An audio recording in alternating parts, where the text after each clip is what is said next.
गेल्या 1 दशकापासून निरनिराळ्या प्रकरणामुळे मेळघाटातील धारणी तालुक्याअंतर्गत बांधकाम सुरू असलेले महत्त्वाकांक्षी गडगा मध्यम प्रकल्पाचे काम रखडल्याचे दिसून येत आहे।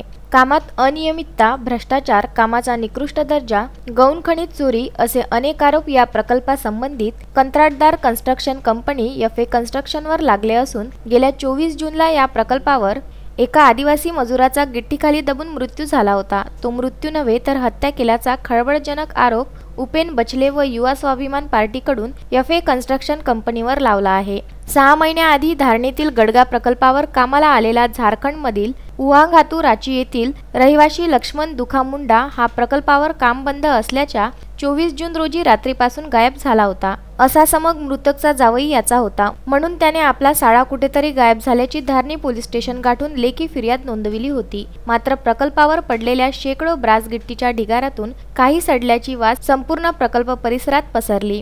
गिट्टीखाली काय सडले हे बघण्याकरिता जेसीबीद्वारे गिट्टी हटविताना अचानक एका मनुष्याचा हात गिट्टीसोबत वर आल्याचे दिसताच तेथील मजुरांच्या अंगावर शहारे सुटले होते। त्यानंतर हळूहळू गिट्टी काढल्यानंतर लक्ष्मणचा मृतदेह सडल्या गडल्या अवस्थेत दिसून आल्याने संपूर्ण तालुक्यात खळबळ माजली होती। मृतक लक्ष्मणच्या जिजाने दिलेल्या बयानानुसार लक्ष्मण हा 24 जूनच्या रात्री मद्यपान करून गिट्टीच्या ढिगाऱ्यावर झोपला होता। रात्री गिट्टीचा डंपर आला व लक्ष्मणच्या अंगावर 7 ते 8 ब्रासचा डंपर खाली झाला व त्यामध्ये दबून लक्ष्मणचा मृत्यू झाला। मात्र गंभीर बाब अशी की प्रकल्पावर रात्री काम कोणाच्या परवानगीने सुरू होते, गिट्टी रात्री प्रकल्पावर आली कुठून, असे गंभीर प्रश्न सध्यास्थितीत निरुत्तर दिसून येत आहे, असा आरोप सुद्धा युवा स्वाभिमान पार्टीने लावला आहे। मृतक लक्ष्मण हा प्रकल्पावर चालणाऱ्या भ्रष्टाचार, गैरप्रकार व चोरीबाबत वाचा फोडणार होता, त्यामुळे त्याला कंपनीकडून गिट्टी खाली दाबून त्याची निगृण हत्या करण्यात आली, असा गंभीर आरोप उपेन बचले यांनी लावला आहे।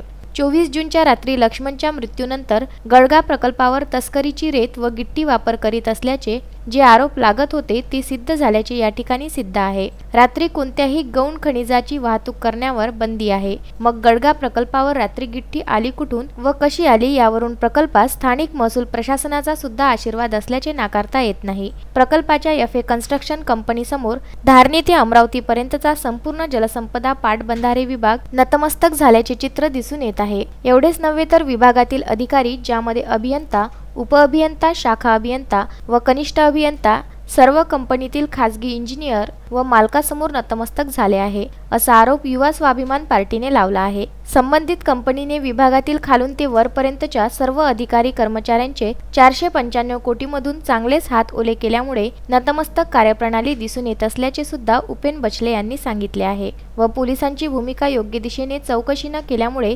संशयास्पद आहे। जर लवकरच कार्यवाही व 302 गुन्हा दाखल झाला नाही तर आंदोलनाची चेतावणी युवा स्वाभिमान पार्टीने दिली आहे। या संबंधित निवेदन उपविभागीय अधिकारी धारणेला देण्यात आले। या प्रसंगी विभागीय संपर्क प्रमुख उपेन बचले, दुर्योधन जावरकर, शिवाजी केंद्रे, शोएब मेमन प्रामुख्याने उपस्थित होते। तो एवढा बोगस प्रमाणात चालू आहे। आम्ही तिथे व्हिजिट केली। व्हिजिट केल्यानंतर आम्हाला जे काही आढळलं ते आश्चर्यजनक होतं। जिथं केसिंग झोन आहे आणि हर्टिंग झोन आहे, ज्या हर्टिंग झोनमध्ये काळी माती वापरायला पाहिजे होती तिथं काळी माती न वापरता तिथं म्हणजे सर्रासपणे मुरुम वापरण्यात येत आहे।